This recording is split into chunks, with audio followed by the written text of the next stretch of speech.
आज हम लोग डिस्कस करने वाले हैं अपने जियोग्राफी से चैप्टर नंबर 6 और ये हमारे ज्योग्राफी का सबसे लास्ट चैप्टर भी है जिसका नाम है ह्यूमन रिसोर्सेज। ठीक है ना। चलिए, इसके पहले हम लोगों ने अपना 5 चैप्टर ज्योग्राफी में ख़त्म कर लिया है। ये ज्योग्राफी का सबसे लास्ट चैप्टर होने वाला है और मज़ेदार चैप्टर भी है। ह्यूमन रिसोर्सेज के बारे में हम लोग पढ़ेंगे। चलिए, सबसे पहले तो हम लोग बात करते हैं कि ह्यूमन रिसोर्सेज होता क्या। देखो, इसमें ना 2 टर्म है, पहला ह्यूमन और दूसरा है रिसोर्स। ह्यूमन का मतलब ह्यूमन बींग्स जो हम लोग हैं, है ना, ये तो हमको समझ में आता है। और रिसोर्स का मतलब होता है कि वो हर चीज़ जो कि आपके ज़रूरत को पूरा कर दे उसी को हम लोग कहते हैं रिसोर्स। सिंपल सा बात है। जैसे फॉर एग्जांपल, आपका ज़रूरत पानी पूरा कर देता है तो पानी भी क्या है, एक रिसोर्स है। आपका ज़रूरत, आपका बुक है, बुक आपका पूरा कर दे रहा है, रिसोर्स है वो। आपको मन किया कि हमको यहाँ से दिल्ली जाना है ट्रेन पे बैठ के, तो ट्रेन आपके ज़रूरत को क्या कर दिया, पूरा कर दिया, तो ट्रेन भी क्या एक रिसोर्स है। मतलब कि वो हर चीज़ जो कि आपके नीड को पूरा कर दे, आपको ज़रूरत को पूरा कर दे, वो हमारा रिसोर्स है। तो यहाँ पे कहा जा रहा है ना कि ह्यूमन भी अपने आप में एक रिसोर्स है। ह्यूमन रिसोर्स का मतलब क्या हुआ? ह्यूमन रिसोर्स का मतलब ये हो गया कि आदमी भी अपने आप में एक रिसोर्स है। जैसे फॉर एग्जाम्पल मान लीजिए आपका ज़रूरत है, चलो मान लेते हैं कि आपको ना अभी फ़िलहाल 100 रुपये की ज़रूरत है। ठीक है, आप किसके पास जाओगे? सबसे पहले मम्मी के पास, उसके बाद पापा के पास, या फिर पहले पापा के पास उसके बाद फिर मम्मी के पास।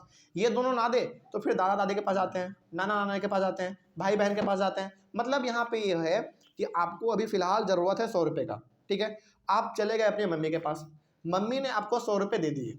ठीक है, तो यहाँ पर आपका ज़रूरत क्या हो गया, पूरा हो गया। तो आपका ये ज़रूरत पूरा किसने किया? मम्मी ने किया। तो मम्मी भी आपकी क्या हुई, एक रिसोर्स हुई। उसी प्रकार से सपोज मान लीजिए कि मेरा छोटा भाई है, वो हमसे बोल रहा है कि भैया हमको 10 रुपये दो, एक पेन खरीदना है। ठीक है, हम उसको 10 रुपये दे दिए, उसका ज़रूरत पूरा हो गया। तो ज़रूरत किसने पूरा किया? हमने। मैंने दिया ना 10 रुपये उसको, तो हम भी अपने आप में क्या हो गए, रिसोर्स हो गए। तो वही बात यहाँ पे कहा जा रहा है कि आदमी भी अपने आप में एक रिसोर्स ही है, क्योंकि एक आदमी दूसरे आदमी के ज़रूरत को पूरा करता है ना। तो यही चीज़ हमारे चैप्टर का मतलब है। चलिए आगे बढ़ते हैं फिर। तो इस चैप्टर का मतलब क्या है, समझ में आ गया। ह्यूमन रिसोर्स का सिंपल सा मतलब यह है कि ह्यूमन बींग्स भी अपने आप में एक रिसोर्स है। ठीक है ना। और ह्यूमन बींग्स अपना नीड तो खुद पूरा करता ही है, प्लस दूसरे का भी नीड पूरा कर देता है ना। आगे बढ़ते हैं, और इंटरेस्टिंग चीज़ें हैं इसमें, हम लोग को पढ़ने को मिलेगा। देखिए लिखा हुआ है, people are are nation's greatest resource. किसी भी देश के लिए उसका पॉपुलेशन, उसके लोग ही सबसे बड़ा रिसोर्स है। सपोज कीजिए, मान लीजिए कि आपके देश में बहुत सोना चांदी है, बहुत हीरा मोती है, ठीक है ना, लेकिन आदमी ही नहीं है, तो फिर उस रिसोर्स का क्या फ़ायदा? कोई फ़ायदा है? कोई फ़ायदा ही नहीं है ना। तो यहाँ पे हीरा मोती सोना चांदी है, उसका अच्छी तरीके से इस्तेमाल हो सके, इसके लिए कौन सामने आता है? पीपल आते हैं। मतलब कि हम ही वो लोग हैं जिसके पास टेक्नोलॉजी है, दिमाग है, उसको यूज करने का तरीका है ना। तो हम लोग अपने आप में एक रिसोर्स तो हैं ही, प्लस देश के लिए सबसे बड़ा रिसोर्स जो होता है वो उसका खुद लोग होते हैं। क्योंकि देश में कितना ही आपके पास सोना चांदी हीरा मोती क्यों ना हो, उसका कोई मतलब नहीं है यदि वहाँ पे लोग नहीं है ना। वो तो एकदम रत्ती के भाव बिकेगा फिर, है ना। तो वही चीज़ यहाँ पे कहा गया है, people are a nation's greatest resource. किसी भी देश के लिए उसके लोग, उसके पॉपुलेशन सबसे बड़ा रिसोर्स होता है। ठीक है ना। आगे बढ़ते हैं। इसके बाद लिखा हुआ है, our earth has mineral and power resources. ये तो हम लोग जानते हैं कि हमारे धरती के पास मिनरल्स है एंड पावर रिसोर्स भी है। मिनरल का बात करें तो मिनरल में हमारे आ गए iron, aluminium, phosphorus, copper, zinc, gold, silver, है ना, प्लेटिनम, ये सब हमारा क्या हो गया, मिनरल्स हो गया। और पावर रिसोर्स का बात करें तो कोल, पेट्रोलियम, इलेक्ट्रिसिटी, ये सब क्या है हमारे पास है। और क्या, सीएनजी, है ना, एलपीजी, ये सब क्या हमारा पावर रिसोर्स है, जिससे कि हमको एनर्जी मिलता है। तो यहाँ पे बेसिकली हम लोग ये कह सकते हैं कि हमारे धरती के पास मिनरल्स भी है, पावर रिसोर्स भी है। ठीक है, लेकिन मान लीजिए कि यदि ह्यूमन बींग्स ही नहीं है, तो फिर इस मिनरल्स का क्या यूज, इस पावर रिसोर्स का क्या फ़ायदा? कोई फ़ायदा नहीं है। मान लीजिए कि आपके इंडिया में बहुत ज़्यादा पावर रिसोर्स के रूप में आपके पास कोयला है, कोल, लेकिन आदमी उसको यूज करने के लिए नहीं है, आदमी है ही नहीं, तो क्या उसका कोई मायने है? कोई मायने नहीं है।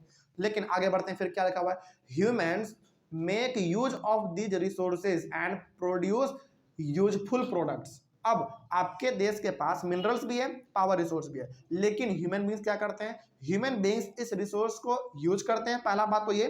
और दूसरा बात, ऐसे प्रोडक्ट्स बनाते हैं जिसको कि आप इस्तेमाल कर सकें। जैसे आपको मालूम है कि हमारे धरती के नीचे या फिर हमारे समुद्र में कोल एंड पेट्रोलियम है ना, कोल एंड पेट्रोलियम है, लेकिन क्या उस पेट्रोलियम को निकाल के डायरेक्ट आप इस्तेमाल करते हैं क्या? नहीं, उसको फैक्ट्री में लाया जाता है, उसको रिफाइन किया जाता है, पूरी तरीके से प्यूरीफाई किया जाता है, तभी हम लोग इस्तेमाल करते हैं। तो यहाँ पे केवल और केवल ये कह देना कि आपके कंट्री में या फिर आपके देश में बहुत रिसोर्सेस हैं, इसका कोई मतलब नहीं है जब तक कि वहाँ पे लोग नहीं है ना। तो लोगों का होना भी जरूरी है, क्योंकि लोग भी अपने आप में एक रिसोर्स है, और बेकार पड़े हुए चीज़ों को यदि कोई ठीक कर सकता है, यदि उसको कोई इस्तेमाल में ला सकता है, तो वो है ह्यूमन बींग्स, है ना। तो ह्यूमन बींग्स बहुत इंपॉर्टेंट रिसोर्स है। आगे बढ़ते हैं। उसके बाद लिखा हुआ है it is the people who turn themselves into resources according to their needs and abilities. तो ये आदमी ही वो होते हैं जो कि अपने आप को रिसोर्स में कन्वर्ट कर लेते हैं, किस हिसाब से? अपने नीड और अपने एबिलिटी के हिसाब से, है ना। जैसे फॉर एग्जांपल मान लीजिए पहले तो हमारे पास एरोप्लेन नहीं था ना, लेकिन हमको जरूरत पड़ा कि भाई हमको एरोप्लेन भी चाहिए, तो एरोप्लेन भी आ गया, है ना। और ये एरोप्लेन क्यों आया? क्योंकि हमारे नीड को पूरा कर सके, है ना। और ये एरोप्लेन क्यों आ पाया? क्योंकि हमारे पास टेक्नोलॉजी था, दिमाग था भाई, एबिलिटी था हमारे पास। तो वही चीज़ यहाँ पे कहा गया है कि ह्यूमन बींग्स भी कभी कभी जो है ना अपने आप को रिसोर्स में कन्वर्ट कर लेता है, और अपने जरूरत को तो पूरा कर ही लेता है, प्लस दूसरे के जरूरत को भी वो पूरा कर देता है। तो इस मायने में हम कह सकते हैं कि ह्यूमन क्या एक रिसोर्स है। चलिए आगे बढ़ते हैं। फिर उसके बाद healthy educated and motivated people develop resources as per their requirement. तो जिस इंसान के पास स्वास्थ्य है, पढ़े लिखे हैं, वो मोटिवेटेड है, वो किसी भी प्रकार के रिसोर्स को अपने यूज के लिए इस्तेमाल कर सकता है, उसको बना सकता है अपने नीड के अकॉर्डिंग, है ना। अच्छा, यहाँ पे ना हेल्दी क्यों कहा गया? हेल्दी इसलिए कहा गया कि भाई जब आप हेल्थ ही नहीं रहोगे, आपका स्वास्थ्य ठीक नहीं है, तो आप कहाँ से काम कर पाओगे? नहीं कर पाओगे। हम लोग एक दिन बुखार हम लोगों को होता है, हम लोग बिस्तर से उठ नहीं पाते, कोई काम कर पाते हैं? नहीं कर पाते हैं। तो हेल्दी होना जरूरी है, प्लस एजुकेटेड भी होना जरूरी है, मतलब कि आपके पास दिमाग भी होना चाहिए, हाँ, समझ होना चाहिए कि इसको कैसे इस्तेमाल करना है। नहीं तो फिर आपके पास हीरा सामने रखा हुआ है, आपको पता ही नहीं है कि ये क्या है, तो क्या फायदा, है ना।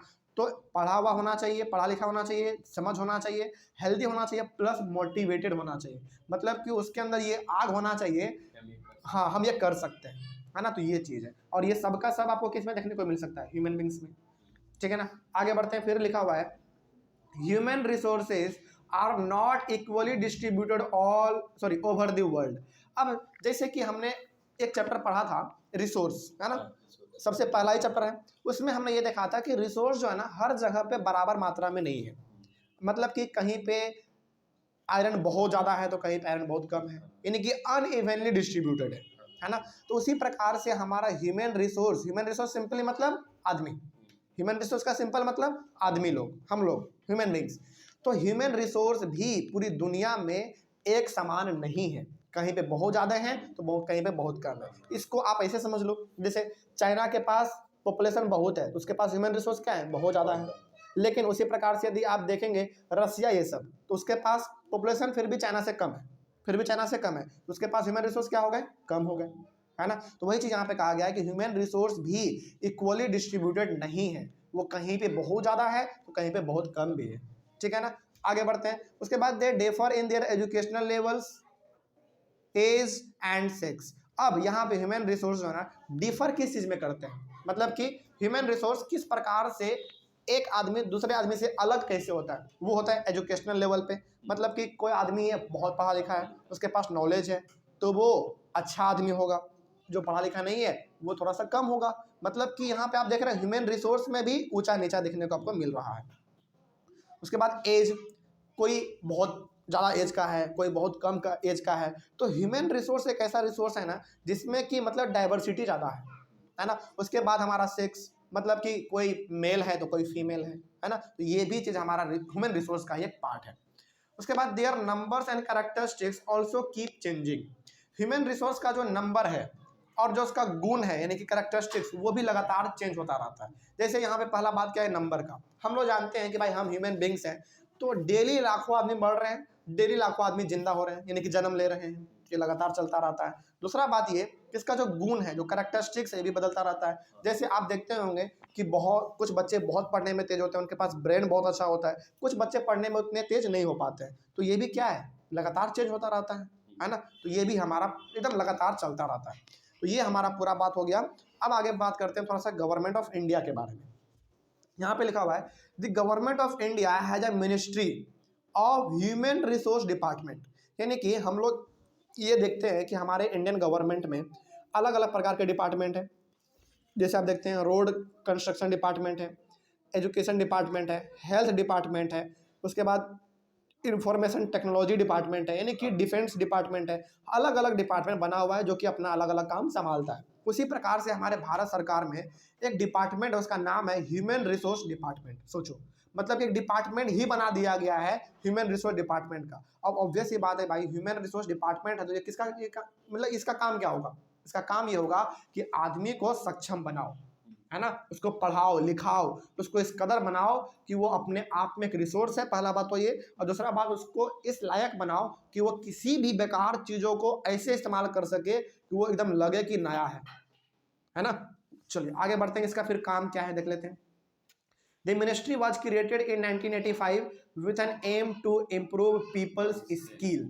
अब यहाँ पे ये जो मिनिस्ट्री हमारा है ह्यूमन रिसोर्स डिपार्टमेंट, इसको भारत सरकार के द्वारा 1985 में बनाया गया था और इसका एम यही था कि लोगों का जो स्किल्स है, उसका जो नॉलेज है, उसको बढ़ाओ, है ना। क्योंकि भारत सरकार को अच्छी तरीके से पता है कि भाई देश का सबसे इंपॉर्टेंट यदि कोई रिसोर्स है तो वो आदमी है ना। तो इनको लगा कि जब आदमी सबसे इंपॉर्टेंट रिसोर्स है तो सबसे पहले इसको इम्प्रूव करो, इसके स्किल्स को बढ़ाओ, इसको पढ़ाओ लिखाओ, इसको इस लायक बनाओ किसी भी बेकार चीज़ों को भी वो यूजफुल कर सके, है ना। आगे बढ़ते हैं फिर। This just shows how important people are as a resource for the country. तो यहाँ पे ह्यूमन रिसोर्स डिपार्टमेंट का बनना क्या दिखाता है? ये दिखाता है कि भारत के लिए सबसे इंपॉर्टेंट क्या है? उसके लोग। क्योंकि भारत को अच्छी तरीके से मालूम है कि यदि इसके लोग ज़्यादा सक्षम रहेंगे, ज़्यादा पढ़े लिखे होंगे, ज़्यादा स्किल्स रहेंगे, तो इनका रिसोर्स जो है ना ऑटोमेटिकली बढ़ेगा, है ना। इसीलिए यहाँ पे ह्यूमन रिसोर्स डिपार्टमेंट कर का ही एक बना दिया गया है डिपार्टमेंट, ठीक है ना। आगे बढ़ते हैं।